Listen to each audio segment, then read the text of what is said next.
Alright guys, just so that we recap, the mean is found by using the formula that goes like this: the summation of these x values times the probability. So multiply these together. If this were a probability distribution function, you multiply these together like that, and then you add them up, and that's how you find the mean. Okay, the standard deviation is found by taking the square root of the variance. Now, what is the variance? The variance can be found by taking the summation of the x value minus x bar square times the probability.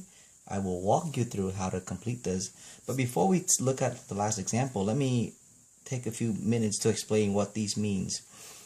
When you're given a probability distribution function, then you would need to use these formulas to find the average success and the standard deviation.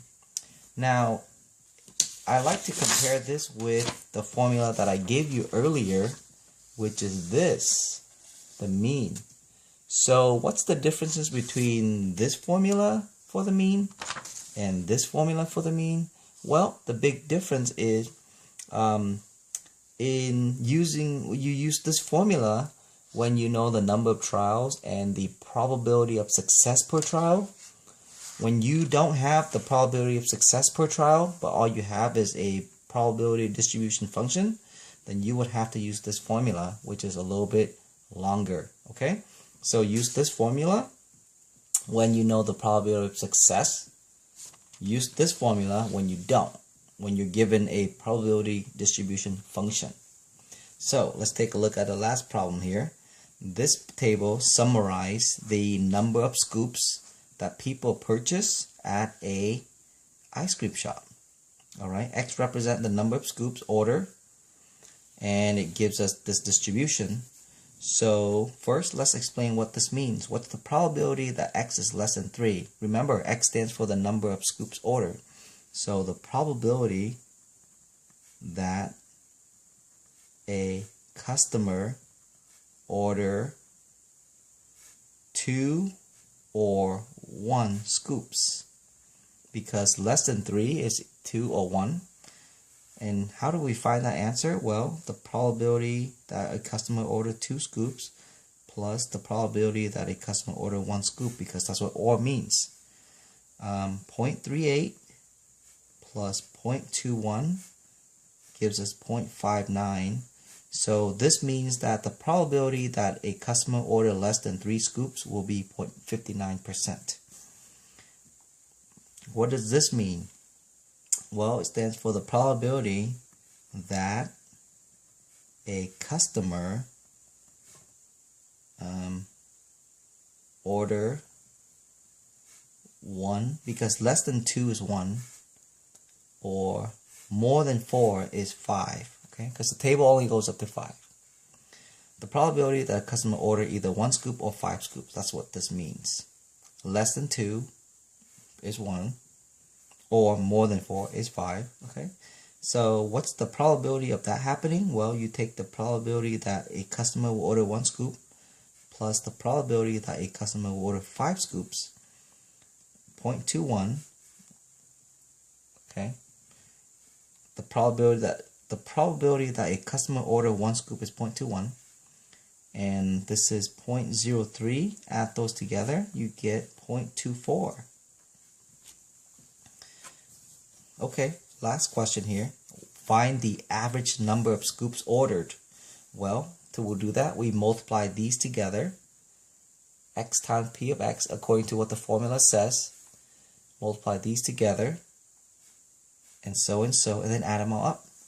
So I'm going to go ahead and I'm going to write this out. So I'm going to take 1 times 0.21 plus 2 times 0.38 plus 3 times 0.27, okay, plus 4 times 0.11 plus 5 times 0.03. All right, so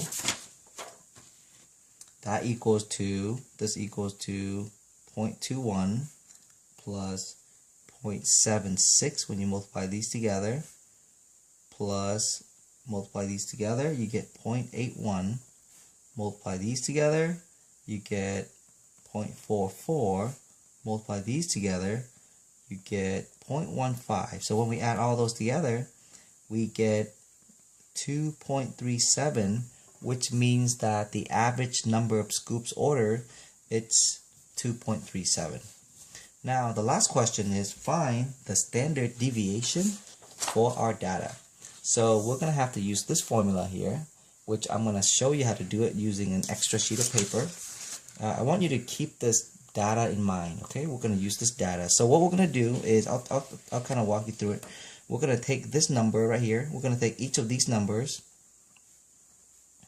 and we're going to subtract that to the mean. This is the mean. Okay, subtract that to the mean. And then we're going to square it, and then we're going to multiply it by the probability. Okay? So let's go ahead and summarize this in the table so it makes it easier for you to see what I'm doing here. I'm going to go ahead and I'm going to label this as all the x values, which are 1, 2, 3, 4, and 5. And then I'm going to label this as taking the x value, subtracting that to the average. So remember, the average was 2.37. So take 1 minus 2.37, 2 minus 2.37, 3 minus 2.37, 4 minus 2.37, and then 5 minus 2.37. Okay, that's what this means. Let's go ahead and subtract and see what we get. If I subtract, I get negative 1.37. If I subtract this, I get negative 0.37. If I subtract this, I get negative positive 0.63. I get 1.63, and then I get 2.63. Okay, so I do that, and then the next step is I square these numbers. And I want to use this symbol. So I'm gonna take this number, I'm gonna square it. So I'm gonna square these numbers, and I'm just gonna do it using a calculator so I don't have to do too much work. So I'm gonna take 1.37 and square that number. That gives me 1.8769.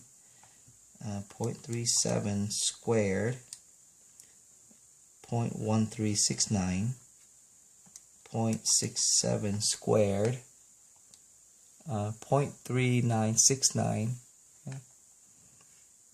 0.3969, 1.63 squared, 2.6569, 2.63 squared, 6.9169. Okay, alright, so I did that, and then the next thing I'm going to do is I'm going to take each one of these numbers and I'm going to multiply it to the probability. So take each one of those numbers, take these numbers and multiply it to the probability. Okay, and remember, so I'm going to take the first number and I'm going to multiply it to 0.21. The second number multiplied by 0.38, and so on and so forth. So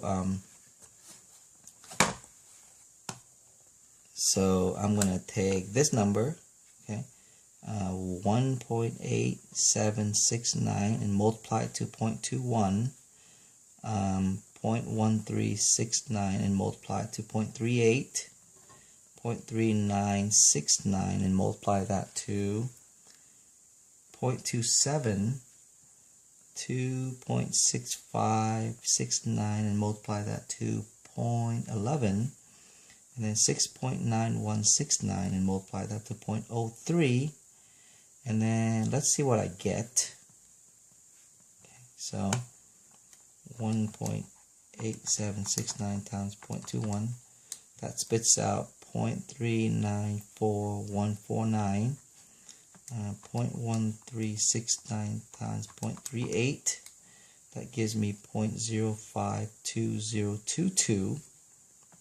0.27 times 0.3969, 0.107163, 0.11 times 2.6569, 0.292259, and then 6.9169 times 0.03, and then I get 0.207507.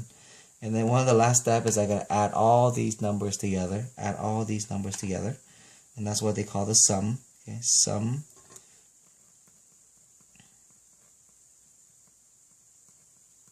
Okay, that means I'm adding all these numbers together. So 0.394149 plus 0.05202 plus 0.10716 plus 0.29225 plus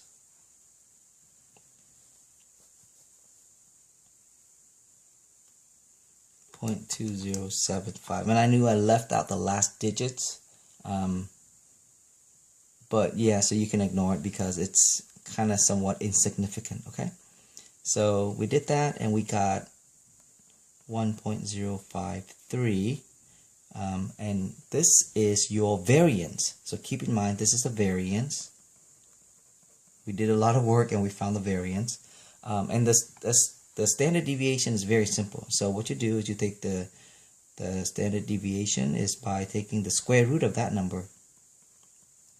Okay, so you use your calculator, you go second, and then look for the letter x squared, and that gives you that square root symbol, and then you type in 1.053, and that gives you the standard deviation, which is 1.026. Okay, and that's it. Now I know I kind of went through that fast.